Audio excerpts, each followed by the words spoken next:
Hey guys and girls, Board now back with Rachel Macdonald, who returned to Stranger Things 4. So this is going to be another double review.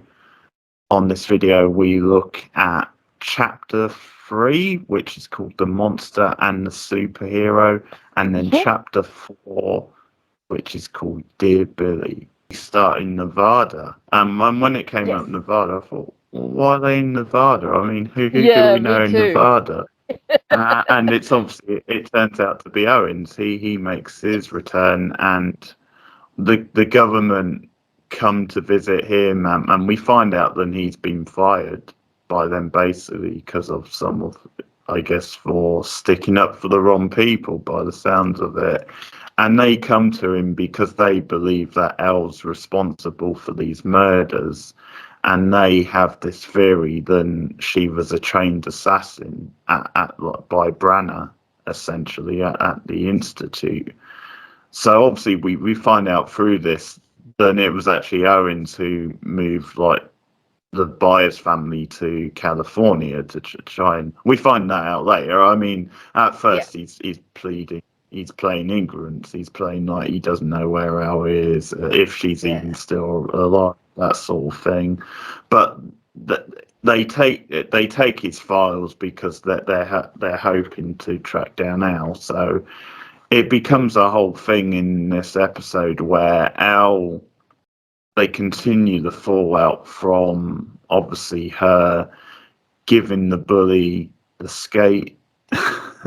Giving her what she deserved, basically, in many of our eyes. And she actually gets arrested, and it looks like there's some serious shit going down. And obviously, Owens pulls some strings. So by the end of the episode, Elle's in his possession, and he sort of lays down a lot of stuff to do with there's a war coming, we need you, I can get your powers back, blah blah blah, that sort of thing.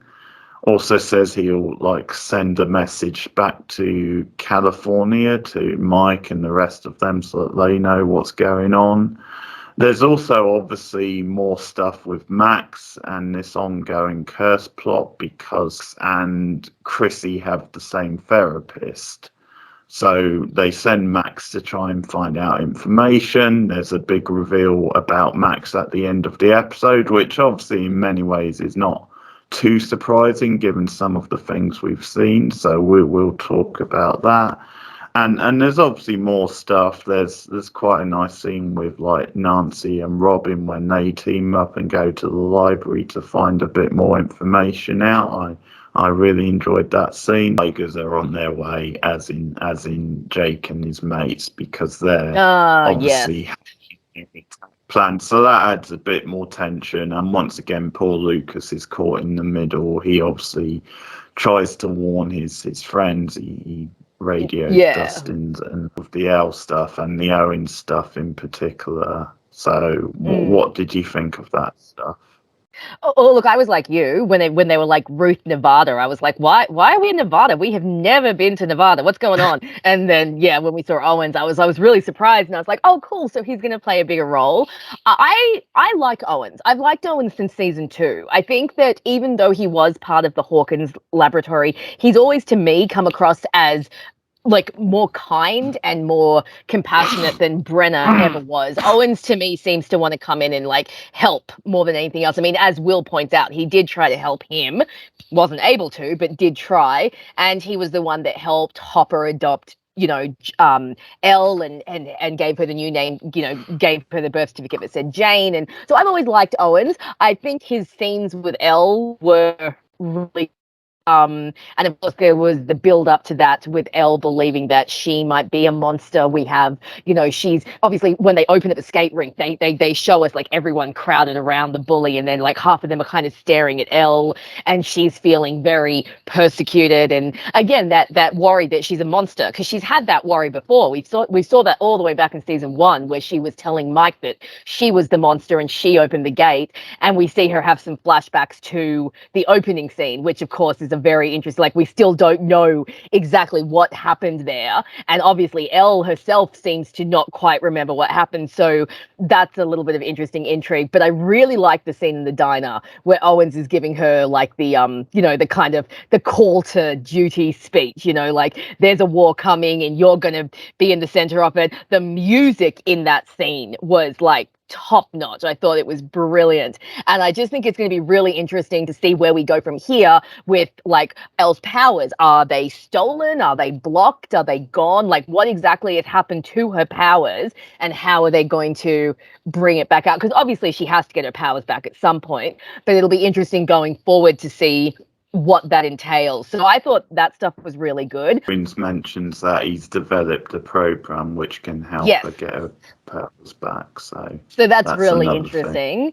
And it's also interesting Yeah. that Owens has been working on that, like, that he's relocated them and given them a new life, but obviously in the back of his head, he's kind of thought, what if one day she's going to need her powers back? So he's worked to make sure that happens when the time is right. So yeah, no, that's definitely an interesting angle. Now, I already spoke in our last review a little bit about the Mike and Elle stuff because I accidentally stumbled into it. But obviously Elle is feeling very insecure and, scared that Mike doesn't care for her anymore. I just think this comes down to being 15. I think there are miscommunications, and Mike maybe not being able to say, I love you, is because he's now a 15-year-old kid. It's hard to express yourself at that age. But I think looking at Mike and looking at the way he looks at Elle and the way he acts around Elle, I don't think there's any doubt that he still adores her. I think he's just at a really stupid age where you can't always say how you feel clearly. At least that's how it comes across to me. I think that he still adores her and still loves her. Supportive, isn't he? And he has that nice speech about how she's a superhero. And yeah.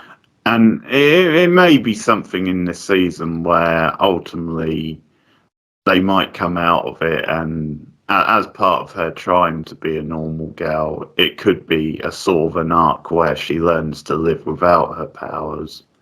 Yeah. It's obviously something they're exploring. Is it a good thing she has this power? Have like someone on their side who has like resources and a link to the government. Because the more they come up against this stuff, it obviously it's handy to have someone like that who can fight their corner and who just has access. And I think probably because he got fired and everything, Owens is even more inclined to screw the government and I'm going to help these kids. Gone rogue. Yeah, a little bit. So that was good. It was a nice scene. I liked him buying her breakfast or lunch, and of course she went for the waffles. The waffles, of course she does. And and at the beginning of the episode, Mike brings her waffles, like that scene that we were just talking about, because he and Will are at breakfast together, and he goes to see her because she's like in her room, and he's like, "Hey, I made you some waffles," So he's still, he still knows what she likes and cares about her. Also, that when she's being taken away, which, can you do that? Can you arrest a minor without their parents being there and send them off to jail and everything? Yeah, follow this drama and just have her be arrested, and that it might become a whole thing where they have to try and get her out. And I wasn't sure if I was so keen on them going too far with that, because it just felt a bit, out the way of what you watch Stranger Things for. So obviously I'm glad that Owens had that intervention. But and it was a nice twist, because I mean, when they pulled up, obviously Elle was like, you thought it was the wrong that was a nice that was it was clever because the woman got out first who she didn't know, and then so that was good. But no, I think there's maybe certain logic holes in that side of things. Possibly the only way you could maybe read it is maybe they were just, being a bit corrupt, and sometimes, unfortunately, people who you should trust to play by the books don't always, if they want to. It just seems so dodgy. They were just to me. assholes, weren't they? They were assholes, but it was also like, like I don't know the law in America that well. Hell, I don't even really know the legal system in Australia that well. But I swear to God, you should not be able to arrest, process, question, and detain a child without parental consent. Like that, to me, doesn't seem right. I mean, if anyone is watching and is from America, I feel think free you're to right, correct yeah. us in the comments, but this to me seemed really dodgy. Like there is no parent present. Jonathan might be 18, but he's definitely not a guardian. He's definitely not in any state to step up as a parental guardian. And like she's a 15-year-old girl, you know, and it's not like, I mean, I guess if they were coming after her for like murder or something, maybe you could arrest someone for like a serious crime, but I mean, it's just assault. The show, in some ways, that often the law and people in power are kind of corrupt, or they're pushing their luck. And essentially, that in some ways they're the bad guys. In some ways. Or at least some of them, obviously not all of them. But. Loved when they were at the police station and both Will and Jonathan said that they were Elle's brothers. Like, I love that they've, you know, she's fully integrated into their family, you know, and I love how concerned all of them are with her, about her. Like, we were talking before about Mike, and I was going to mention that another, I think, indication that Mike loves Elle just as much as he ever did is when she's being taken away, you know, he's pounding on the glass and he's yelling, Elle, I'll get you out of there. I'm going to save you. It'll be okay. And then as she's being taken away, he's trying to run after the van that's taking her away. So I think his actions speak very loudly, and he definitely still cares about her a lot. Now, I think he's got some scenes with Will in this episode as well, where they talk a little bit about their friendship. I think at the skating rink, kind of Will kind of says to Mike, you know, you've been keeping in contact with Elle, but not with me. And Mike's like, you know, Elle is my girlfriend. And Will's like, yeah, but we're supposed to be best friends. And again, we see a little bit more of that breakdown of friendship when you move or when you're separate. I'm still thinking Will might have a little bit of a crush on Mike and is not saying anything, or possibly doesn't even know it himself. But the way Noah Schnapp is playing the character, it's feeling like that to me. I think it would just be one of those scenes where he just says it, like he's open about it, and they have a nice little scene, because it might get a bit too weird if he actually like pushes it and tries to, you know, hit on him, sort of thing. I think maybe what they're doing is just putting enough subtext in that if you wanted to think that Will is gay, because that's obviously been the theory about Will since season 1, that he is gay, or at the very least he's bi. Or asexual. There's a few different interpretations of Will's sexuality. So I think maybe what they're doing is they're putting enough in there that if you want the subtext, you can take the subtext. But if you didn't want the subtext, you could still just see it as Will just misses his friend. Like, for me, the way I see it is I think that Will is saying, you know, I miss you as my friend, without realizing fully that he actually is, you know, when you're young and you have crushes on people and you don't quite understand why your feelings are the way they are. I think maybe Will's got a bit of that going on. Like, maybe he does have feelings for Mike, but maybe even he's not really aware that they're feelings. I don't think they're going to have him confess anything to Mike, because I think that would get too messy. And I think, like, I know that this show is a little bit more ahead of its time, but we are still a show in the 80s, and I just don't see a storyline like this playing out in the 80s. Robin is older, you know, so Robin, you know, is older and maybe a little bit more comfortable, but even she is still worried that she would be a pariah if she came out. So I couldn't even imagine what it would be like for someone young like Will. So the way I see it is, I think the writers are putting subtext in there, but I think they're putting it in there for you to pick up if you want to, and if you don't want to, then you can just leave it. So I think it's kind of being left a bit ambiguous. What confirmed to me that he's meant to be gay is that scene in the first episode where he pulled away from the girl. Because I don't see any other reason why they would have put that in. If it wasn't to confirm that. So, interesting stuff. And that painting that he brought to the airport, that painting is going to become important. I don't know how. Maybe it will reveal his sexuality. Maybe it'll just be something completely different. But there's something about that painting that he was doing that I think is going to come up in volume 2, and we'll just see where it leads. But either way, I like the friendship moments between him and Mike. You know, I like will, like Mike pointing out, it goes two ways. You have a phone too. Why is it all on me to keep in touch? Which I agree with. It's when you have a relationship, whatever kind of relationship it is, it works both ways. So I like that. And then I like the little talk that he and Mike have where they're like, Mike's like, maybe I lost you a little bit. Maybe our friendship has fallen by the wayside. This year has been weird. You guys have been gone from Hawkins. So again, I really like the friendship moments they're giving, and they're showing, how the friends have separated and they've grown apart, but their friendship is still there, and so they can kind of come back together. Screw Stoner guy, he was annoying once again. It's because it's when they picked them up from the ice rink, they would do, him and Jonathan, who should know better, but they were doing the whole, it was click, click, click, wasn't it, when they were describing... Blip. They started to say blip, and they're like, blip, blip, blip, blip, blip, blip, blip, blip, blip. It's like, dudes, come on. Yeah, I mean, that annoyed me because, especially from Jonathan, because he should have known to be more sensitive, because, clearly Elle's going to be upset after what she's just been through. So, he's all stoned. And when you're stoned, you're not exactly concerned with other people. Yeah, funny. Yeah. I love the result. That was pretty good. Reminded me of so. Yeah. So speaking of that, we don't, obviously they just get on the plane and go off, Joyce and Murray, so we don't get much from them. I did enjoy the 1980s standard of airline food that Joyce gets plopped down. I know, point. Wasn't that terrible? Looks like so sludge, terrible. Basically. I don't know if it's improved that much, but it's certainly better than it was then by the looks of it.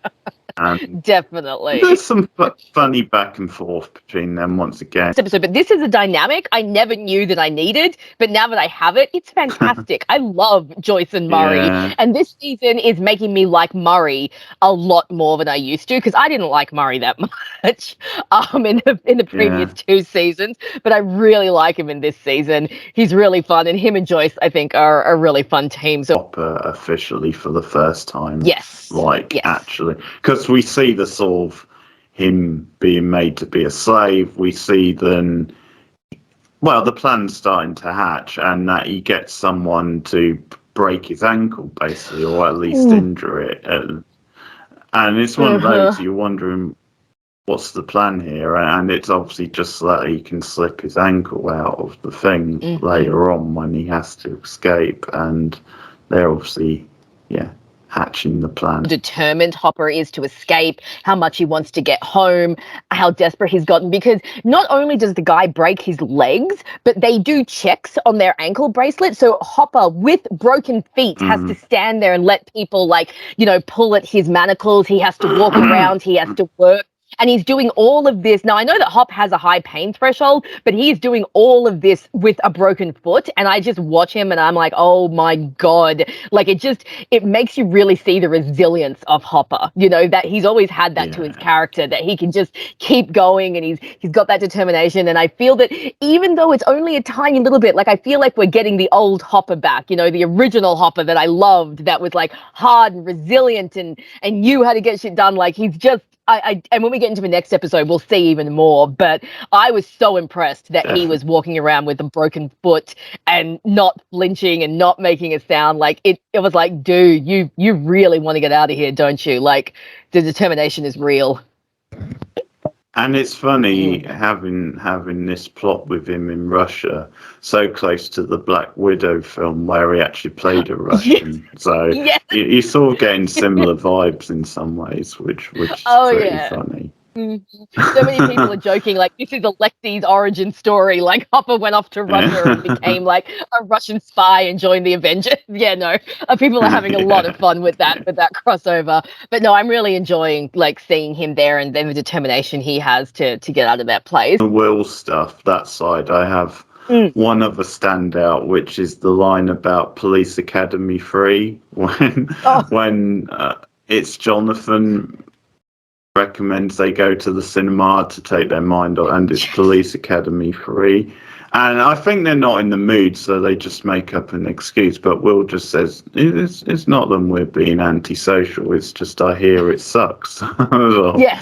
that's pretty funny. Yeah, and it is, I can confirm it is one of the weaker Police Oh, Academy okay. films. So it's not the best one, really. But yeah, so that was a nice little reference. So I think we can now jump across to the other gang, the sort of Back Max to gang, Hawkins. Dustin now. So, because a lot of good stuff with them in this episode as well. Yeah, so they found Eddie in the previous episode, didn't they? And they had figured out that the curse was here, Vecna's curse. Chrissy and Fred, and they were talking about how different they are and what is it that links these two, that Vecna would come after both of them, because they point out that Chrissy is like, the popular alpha girl and Fred's like the weedy guy on the newspaper. And so they're trying to find the link, and that's when they go to the psychologist, but not before they run into Nancy. And there was a moment, there was definitely a moment between her and Steve when he got out of that car. Oh, my heart just leapt out of my chest. Well, we're going to talk about this, but one thing I like about that stuff is because she's being questioned by the police about what happened with Fred, and I just like the visual of them pulling up in the car and Steve just giving her a wave, and I just like that because, again, it's them being supportive and as a group, for her. And it's like, if a friend's in trouble, we're going to come running sort of thing.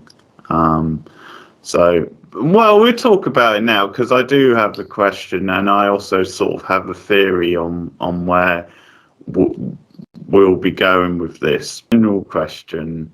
I'm assuming the answer's going to be yes, but... Would you be down for Steve and Nancy getting back together?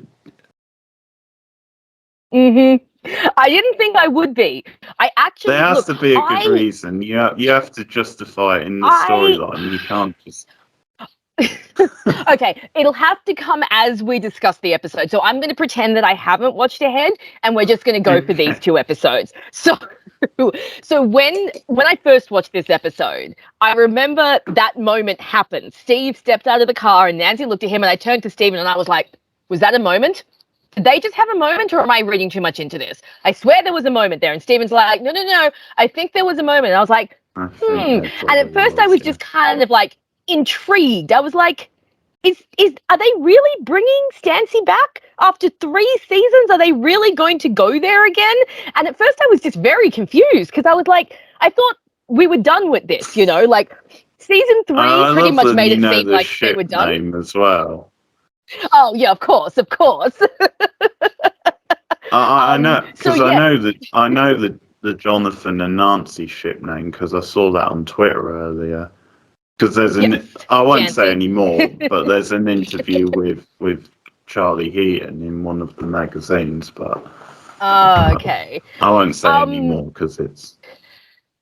So the thing is, I thought I was done with the Steve and Nancy ship. Like, I really did. Like, she chose Jonathan in season 2. I decided that Steve deserved someone who really wanted to be with him. Season 3 came and went. He said in season 3 that he was over her. They didn't really interact in season 3, so it was like, okay, they're done. I mean, we all know that I really loved them in season 1 because I found them more organic and more natural than Jonathan and Nancy. So when the moment happened, it was like my heart just kind of did a little bit of a jump, and I was like, is this going back where I think it is? Am I going to be sucked back into this ship?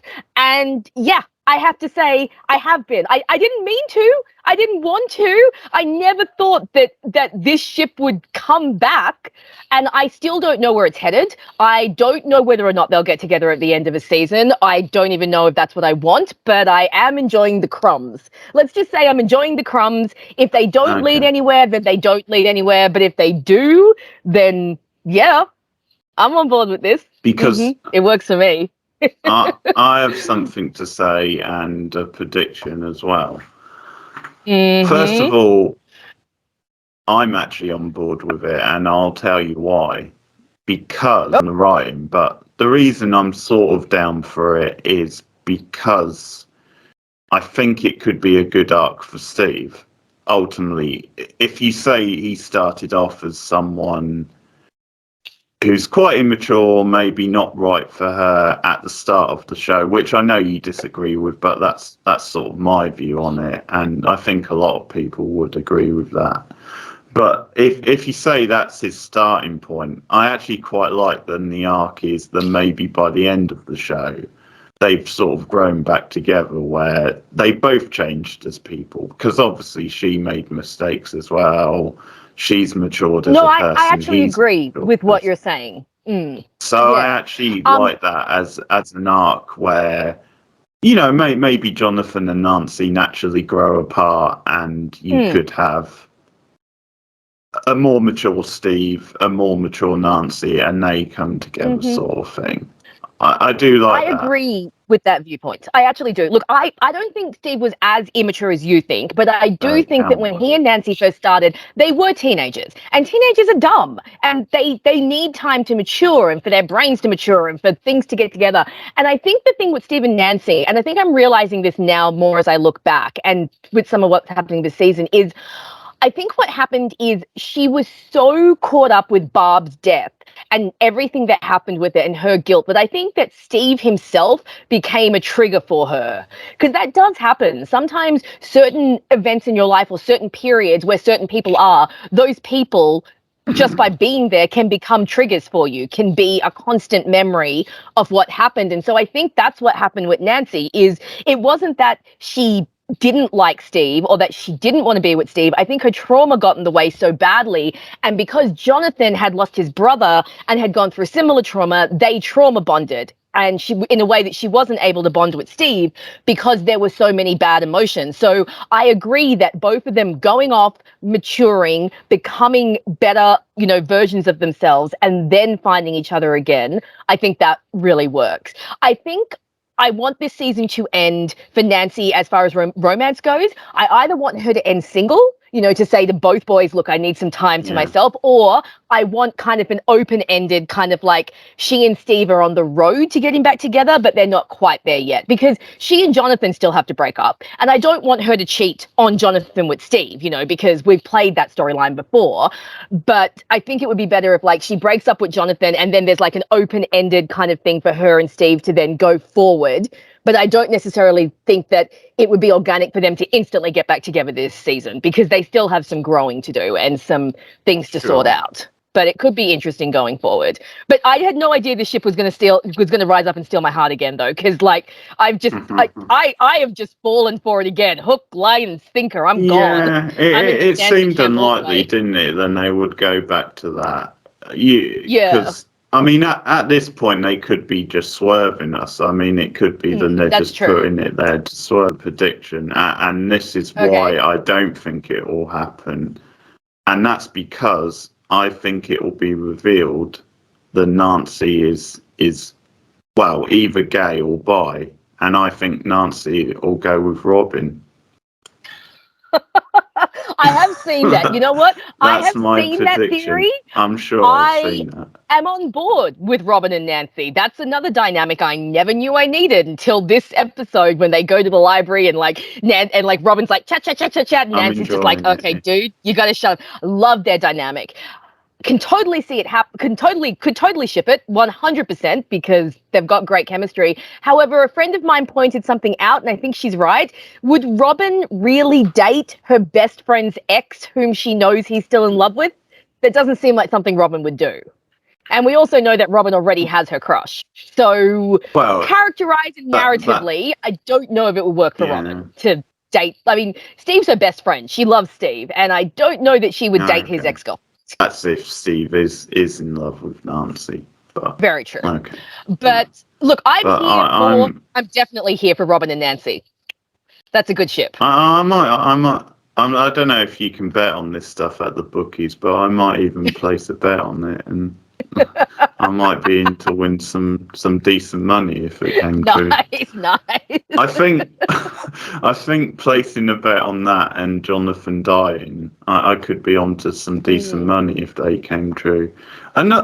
Another person, while we're on that subject, and obviously I hope it doesn't happen, but another person I thought might be at risk this season could be Lucas. I sort of have the feeling I'm just wondering if he tries to save Max at some point, maybe, if he could be put in harm's way or something like that. Possibly.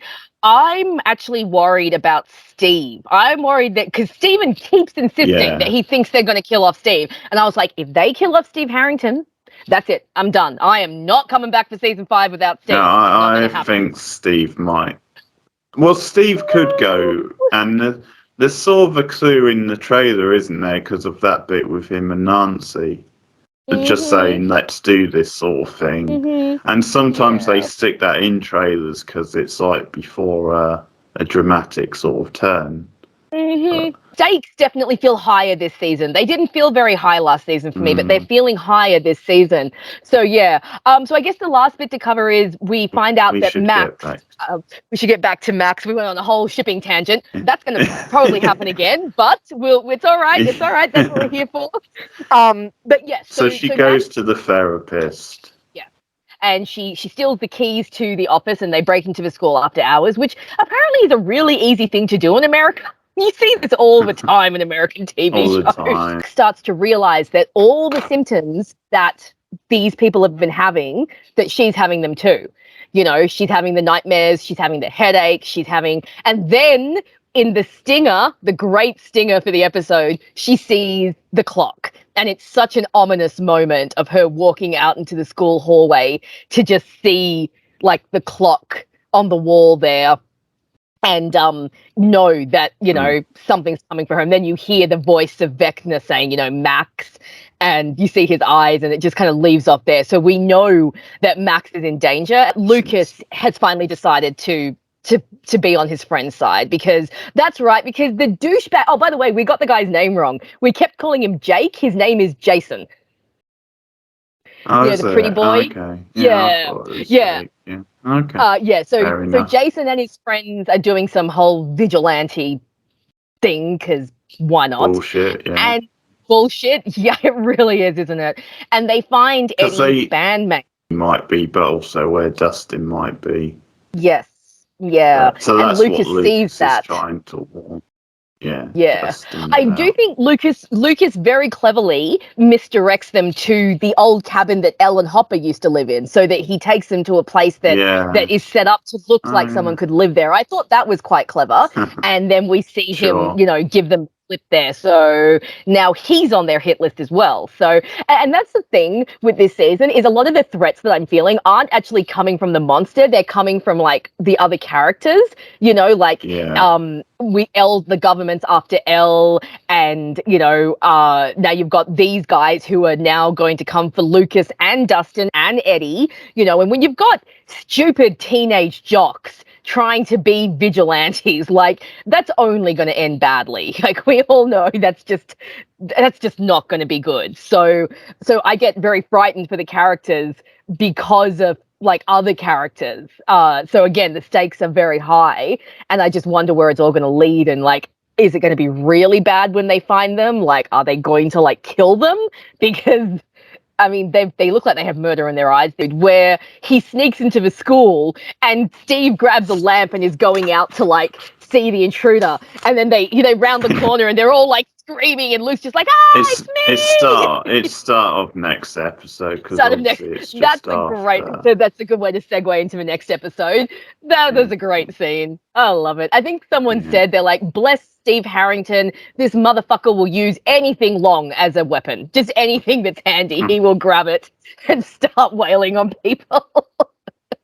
I like, yes, he will. So that was episode 3. So we'll segue into episode 4, Dear Billy, which, you know what? I'm going to say straight up, I think this so far is the best episode of the season. This episode is amazing. Like, so good with everything that goes on in this episode. Loved it, and I'd heard big things about this from other people, and I would go as far to say one of the best episodes of the show, full stop. Like Yes. overall, Mm-hmm. I mean, agree. obviously, so much good horror, so much the reveal of everything. Obviously, I love the whole section with Victor, with them meeting Victor, Nancy, and Robin, and Mm-hmm. I think those actors really, really struck luck. I mean, they must have been Yeah. blessing their fortunes getting a scene with Robert Englund like that. That I was fantastic. know, right? Wonderful episode. Probably, obviously, it was so much of the good stuff was in the Max plot. I mean, I enjoyed the other stuff as well, mostly, but I think a lot of the really good stuff was with that, and it's with that stuff you can really see how the money has been well spent on the budget this season, with some of the effects, some of the design. Just her when she was in, like, pulled into that dream world and stuff, and the whole like fog and mist and all the dramatics around this graveyard. I thought that looked so good. I mean, it sort of looked like she was at like the gates of hell type thing, which maybe was what they were going for. But yeah, that whole stuff looked so good. And instantly from the start of the episode, because Max says these things about it was like 7 days since their first vision that they died. It was the day after they see the clock for the first time that they died. And she says, I've got one day to live. And that instantly gives you stakes for the episode. Yes. It instantly says, this is what the episode is going to be, them trying to save Max. And I just thought Max was so great in this episode. It was a great character beat for her, just how brave she was being. And a lot of it was like typical Max, where in some ways she was a bit too stubborn to let them in and show emotion. But also it was this sign of bravery. Then she'd written these notes out to her various friends and stuff, and she's just saying things like, this is just in case I don't survive and stuff, and that obviously leads to the big scene in the graveyard when she's basically reading out Billy's note to his grave, like which was a great scene. Very sad. It was a great scene. And that leads into the end theme, which we'll definitely get into in a little bit. But I have to say, I loved, like, Max in this episode. I agree. Sadie Sink is like MVP of this season so far. She is just doing so well, so amazingly. Yeah, I'm with you. I loved the letters, Creole stuff. Let's just talk about that stuff for a little bit, because that was amazing. So Nancy and Robin, have made up these fake resumes to be like fake PhD students. That's right. And so they can go. Yeah, that stuff is so good. It's like I think that it's even better than their stuff in the last episode, because definitely, Robin complaining about the clothes and about her breasts and stuff, and it's sort of funny how in a way like Nancy modelled her on her sort of thing, like she dressed as Nancy as part of the thing, because I guess Nancy seemed more as like the proper type girl, but yeah. The scene where they are in Nancy's room, though, is hilarious. Like, I love Robin walks in and she immediately is like, oh, you have a Tom Cruise poster. That's obviously like a reference to, from season 1. And Nancy's just like, yeah, that's old. Yeah. And then I love when she opens up the music box and she's like, holy shit, there's a ballerina in here, Steve. And Steve's just like, you think she looks more like a professor than I do? That's right, because Steve's complaining about always being left to be the babysitter. He's like, I'm always the babysitter, always the damn babysitter. Yeah, that was a nice callback. So the Duffers, like, I know that the Duffers are dudes, okay? And dudes don't always know everything about women. But the Duffers either don't know how girls share clothes, or they are just under the assumption that Robin never wears a bra, because I guarantee you no girl shares bras with her friends, because every girl's boobs are different and no one's going to have a bra that's just going to magically fit your best friend. So, so no girl is lending anyone her bra. Yeah. Like, at all, unless we're to believe that Robin just doesn't wear a bra, which is a possibility, because there are girls who have small little titties and can get away with not wearing a bra. I envy these girls. So we could go with that, or we could go with the Duffers don't know how girls work, and they assume that when girls share clothes, we share everything, which we do not. So I found that bit quite funny. But I loved how they managed to get in to see the patient. I loved Robin's speech in the guy's office about how, you know, she dressed up in these ridiculous clothes really just to get an interview. And then, of course, the actual scene where they meet Victor Creel, obviously taken from Silence of the Lambs. That long walk down the prisoner aisle was very Silence of the Lambs-esque. And then Robert Englund, what a king, just so good in that little cameo. By the way, I think he was. By the way, just going back, I do have to pick apart your thing about the clothes, because it wasn't. I don't think it was the Duffers who wrote this episode, so it's whoever wrote the episode. Whoever wrote this episode. I think Sean Levy directed it, didn't he? But I'm not sure who wrote it. But whoever anyway, it is. Yeah, go. Yes. Figure out how girls wear clothes. off base, yeah. I mean, bras in particular. You can share tops. You can't share bras.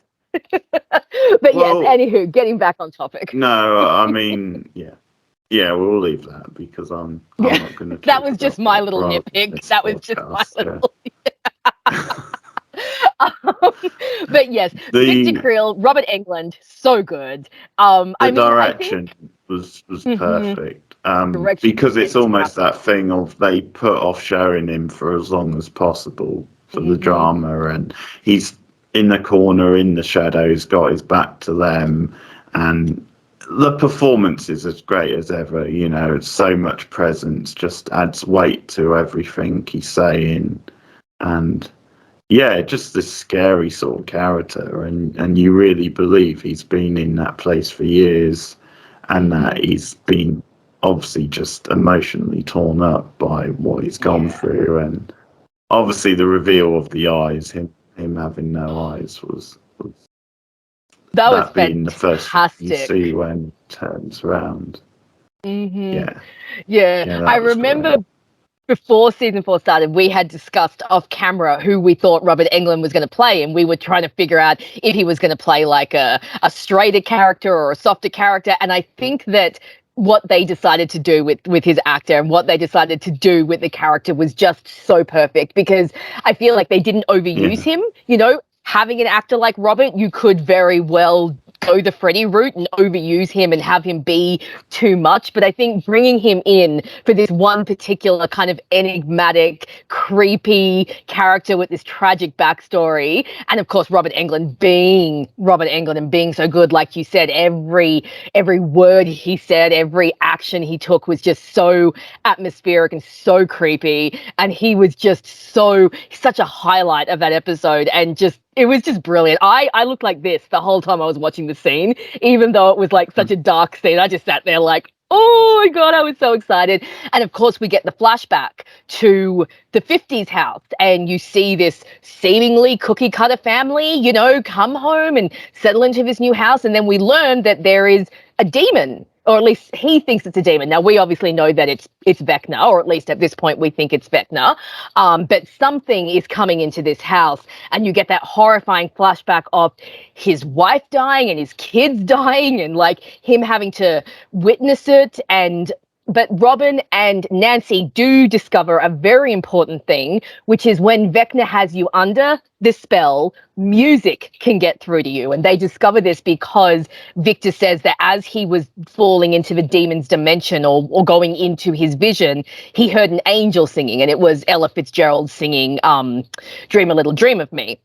And Nancy surmised that so it music... fits, and Yes, Yeah, it the fits lyrics of so that well. song, I think, mentions an Hmm. angel, but it certainly Yeah. fits the theme of that song. Mm. So that's so good because we sort of discover really then it's a trigger sort of thing. So in a way, it appears as though it triggers it, but you can also use it to break it if like the same song is Mm. played.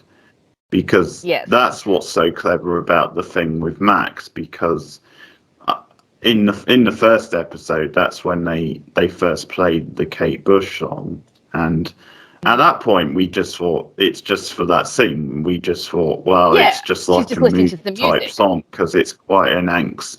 Well, because also it was the transition from the L scene when L had just been bullied, and it transitioned into Max. So like I think they were partly using it as a moody sort of song for that sort of thing. Yes. But little did Mm. we know it was actually going to become a plot point, and that's really that's really beautiful connective sort of storytelling because we see Max walking down the hall with her headphones on, listening to that song, and for it to then be called back on and say, "Well, this is sort of when it started in a way for Max."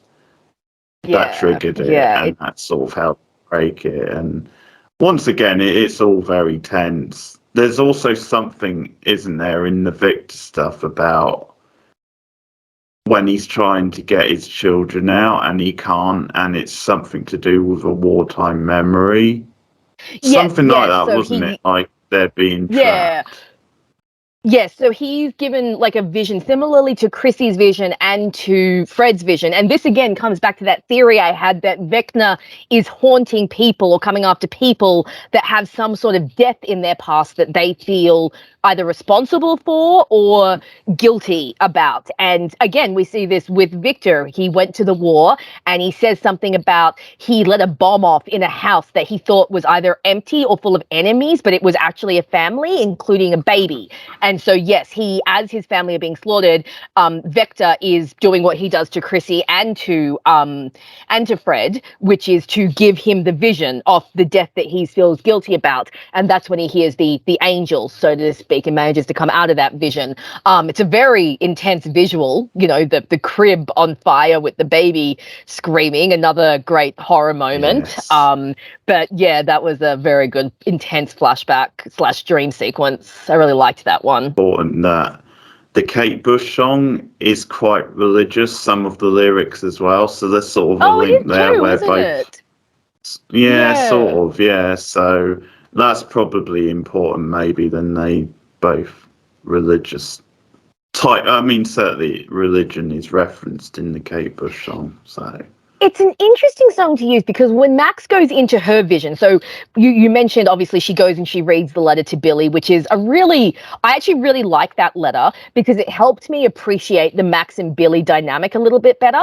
Because remember, I spoke in when we were talking about season 3 how I didn't really understand why they would have Max be so upset about Billy. So I liked that in her letter she was saying things like, you know, we didn't like each other, but I wish that we had. I wish we had gotten to a point where maybe we were friends. And then at the end, she ends it by saying, but you hated me and I hated you. So now we'll never know. So that helped me understand a little bit more it's where her grief was coming from. yeah, it's a regret thing. Yes. It's something I can relate to actually. You know, losing people that I regret not, like a family member, for Yeah. example. But it's just, I mean, it's not extreme as in that case, but it's something I think death does bring these things up, especially if you haven't been close. So I think Yeah. that's something, and obviously Max is a very young person, so like when we're watching that scene and she sort of blames herself, obviously we're like, no, Yeah. no, there's nothing you could have done. It wasn't your fault at all. But you can understand how someone in that situation and such a young person might think like that. Mm. So yeah, I thought the note worked so perfectly, and she read it so well. But Yeah. it was a great scene, and another idea about that scene, I think, because it's obviously interesting than this demon is looking to prey on someone like Max, and it's obviously to do with that. But there's a little bit of an inconsistency, you could say, where maybe she isn't like guilty of anything, but I think obviously it's preying on her guilt in a way, whether she happens to be guilty or not. And I think that's what's quite clever about that scene. I think because she reveals and she does feel guilty, it's almost like the demon uses that as an excuse to then go after her. So it sort of feels like there's rules in a way, but that's it makes me think of of all things, there is a supernatural episode of all things. There's a supernatural episode all the way back in season 1, which centers around Bloody Mary variant. And in this case, when people summon Bloody Mary, she comes after people that have a death in their life that they believe is their fault. So again, this is what made me theorize this in this series. I was remembering that. And for example, one of the deaths is a girl whose ex-boyfriend was threatening to kill himself, and she said, fine, go ahead, do it, I don't care. And he killed himself. Now, obviously, that was not her fault, but she had enough guilt over it that the Bloody Mary spirit was able to use that. So I think what you're saying is right, that it's not so much that they caused the death, but more that they have guilt over the death. And I was going to say, that's right. So we were talking about the lyrics of the song and we went on a tangent, but when she meets Billy in her vision, because obviously she does see Billy, oh my God, he came out of the shadows, and I was just like, no, just shoo.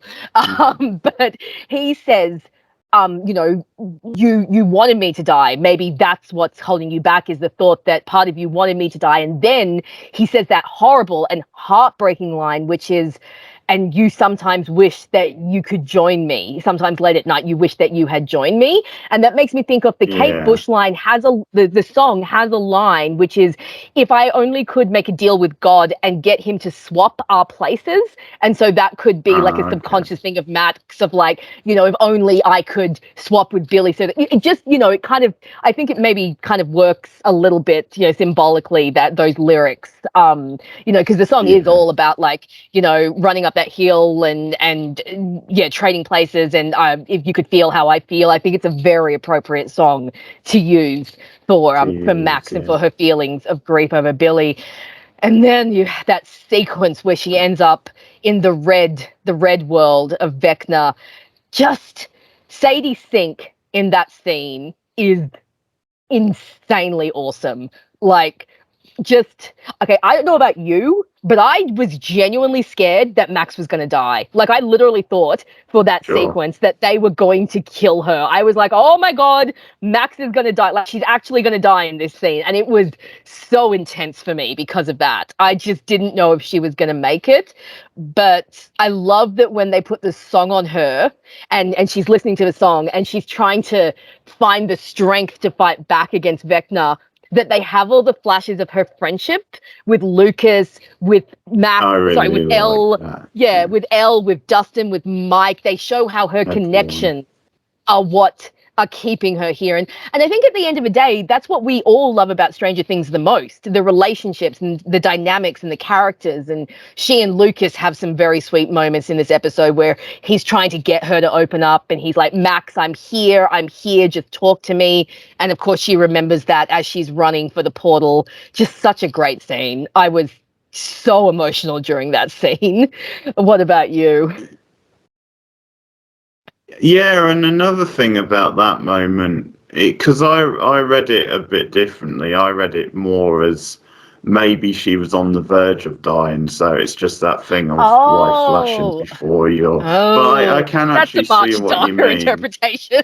Yeah, I know. I'm sorry, but that's kind of what I was thinking, just to add stakes. But I think no, you might be right, because it's maybe on theme with the show and this. Then it's sort of the friends who pull them through, sort of thing.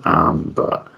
So yeah, I do like your reading actually, but that's maybe you can see both. Well, I like the darkness of your reading. I always like some dark readings. That's always good, but keeps going to morbid places now. But that scene where she's running and Vecna's like throwing all the objects in her way, and she's desperately trying to get to just everything about that scene, the music, the score, the Sadie Sink, and just, like, I always thought that Millie Bobby Brown would always be the MVP of this series, but I think Sadie Sink is starting to blow her out of the water. Like, it was just amazing in this episode. That whole sequence was brilliant. It was so tense. Stakes on it. As I said, the visuals look so good. Her acting and just her, diving through all these various things, everything crumbling down. It just looks so good. Her diving and the way the music was playing, it sort of added to the whole tension. And they did obviously that cut. Yeah. Where it looked like maybe she hadn't made it. Maybe she died, and then she sort of wakes up and they pull her out of it. So that was so good. I mean, it couldn't have been any better. I think that's one of the best sequences in the whole Some great series. directions. So yeah, good. I would say so. Because actually, like, another good bit of direction, which I think is at the end of the last episode, which I liked, was when it was revealed that she was under the curse. And I quite like the cut to black, and then it cuts back and it's the eyes of the thing, and then we cut back to back. Yes, That's very a really well good done. final. Yeah. So, They're ending the episodes really well, like they always end on like these really strong, big notes that make you go, oh my God, have to watch the next episode. That's why I'm so impressed that you're managing to stick to the 2 episodes by 2 episodes. That's caused a resurgence in popularity for that song. Running Up That Hill is like #1 on iTunes and stuff. So I think that's the right thing to do, because there was obviously rumours they might bring him back, and I didn't see much of a point. It felt like his stuff on the show was done, apart from important stuff for her. And obviously, when I saw this episode title, I didn't know if she was just going to have a vision of him, or if she was going to somehow be able to contact him from the grave, or if it was he was actually going to come back. But I think this is the right way to handle it, because it's obviously. It feels quite organic, and they've worked it into the storyline, and it obviously makes sense that Max would still have trauma over it, because it's only, this season is only like 6 months apart from the last season, so I think that's the right decision, and then to sort of leave his character there, really. I think so. Yeah. I know there were rumors that he was going to be the monster, so I'm actually very glad that didn't come to be, because I feel that would have been redundant from last season. So I am glad that he did not turn out to be Vecna. But I think his appearance, like you said, it was good. It helped to bring some of Max's trauma and grief to the forefront. I mean, they could maybe do another flashback, but yeah, I think that's it. Like, Billy's character's done. We don't need any new material for him. If he's going to pop up in some flashbacks or some nightmares, I think that'll work.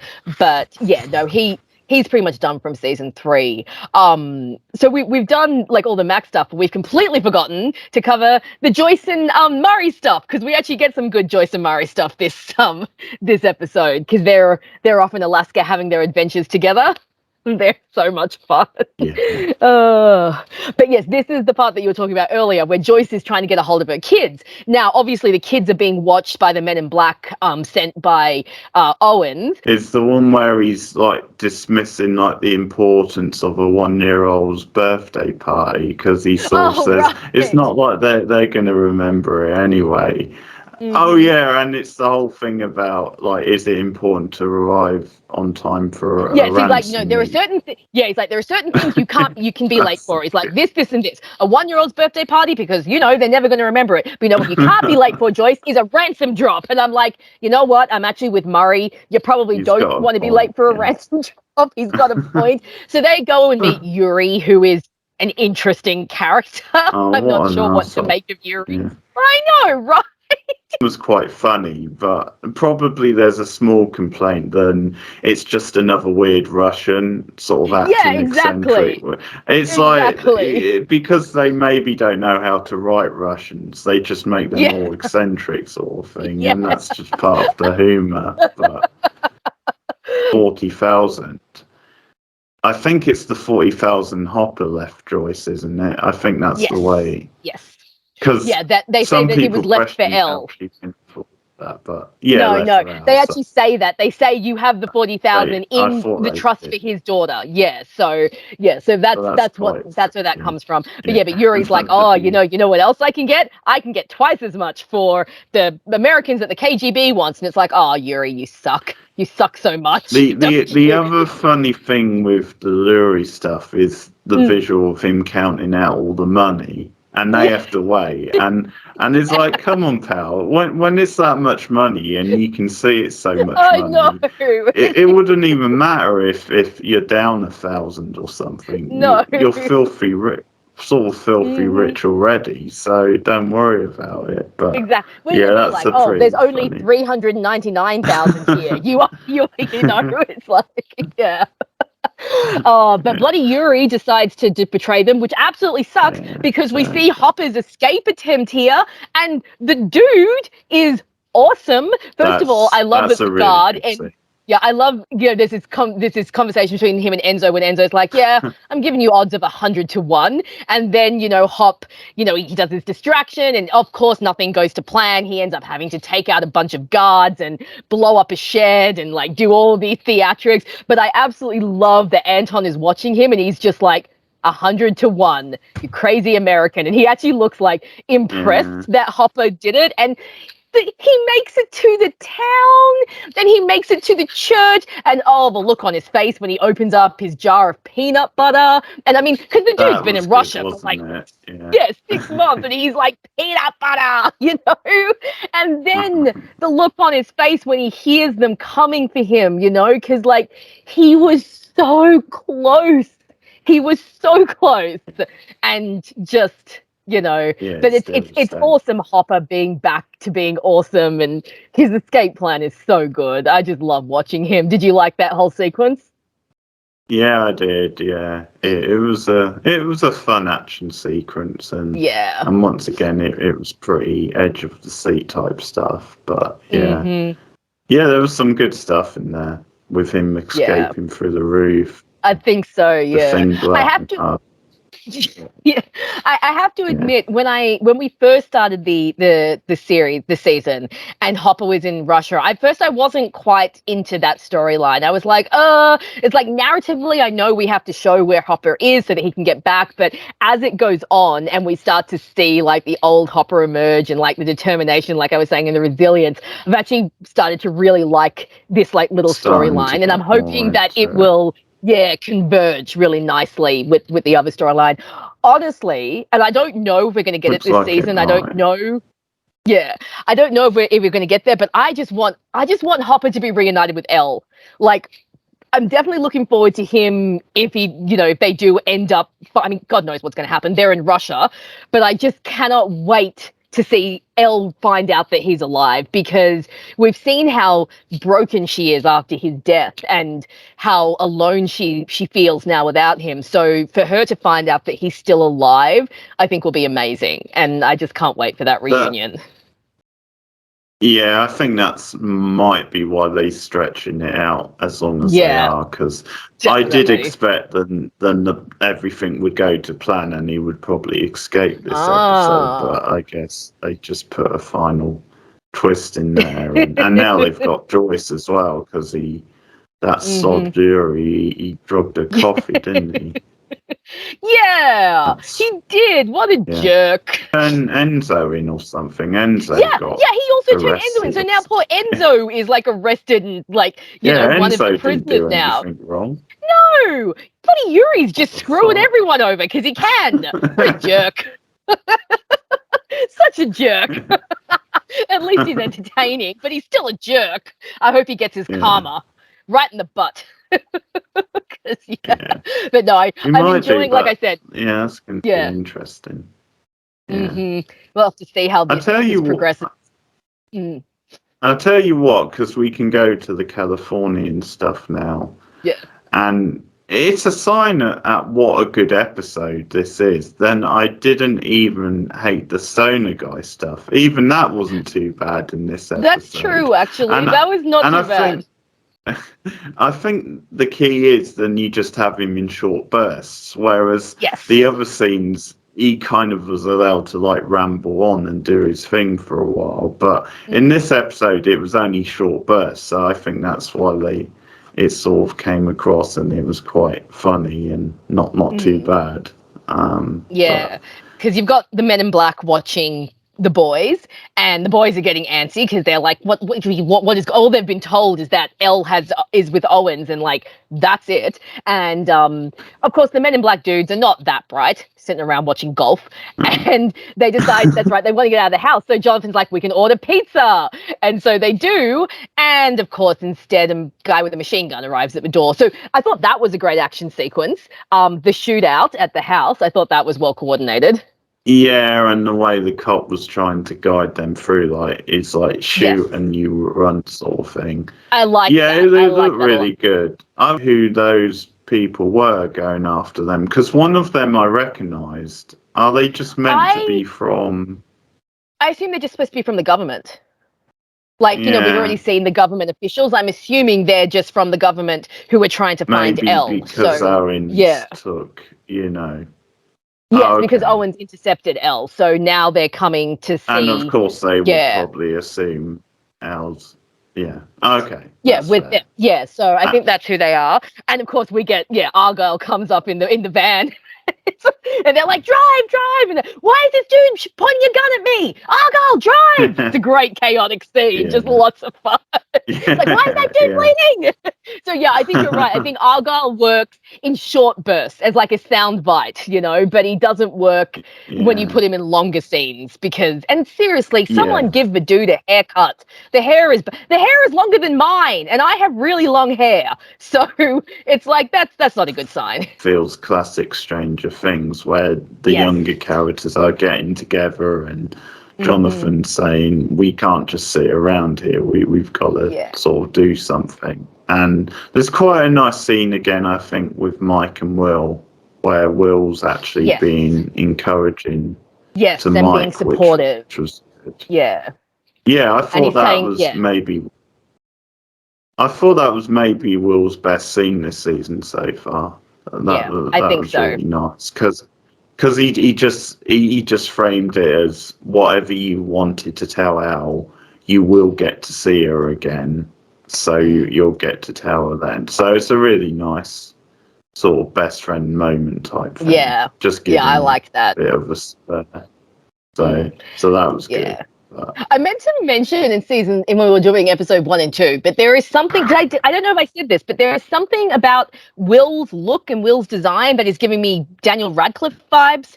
Did I mention that? I can see that. No, you didn't mention that. I'm getting like mad Daniel Radcliffe vibes.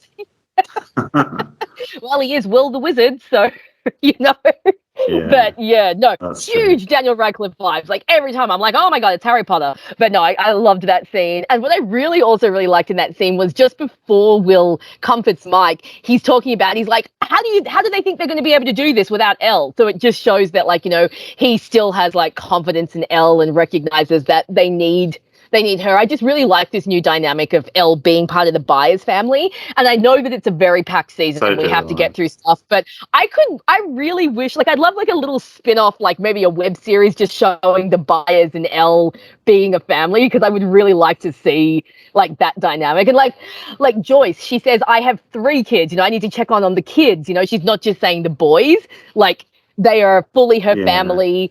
The boys refer to Elle as their sister, and I love this dynamic, and I wish we could see a bit more of it. But I do understand that we maybe don't have time for the domestic Byers family amongst all the crazy. In season 3 with Joyce, she was worried about the kids going for the kids in the mall, and they hear this stuff over the radio, and Joyce immediately knows what kids it is, then it's not just other people's kids, but she does actually speak about all the kids in that way, sort of thing, like they're hers, sort of thing. So that's really she's good just the mother. She's the mama bear.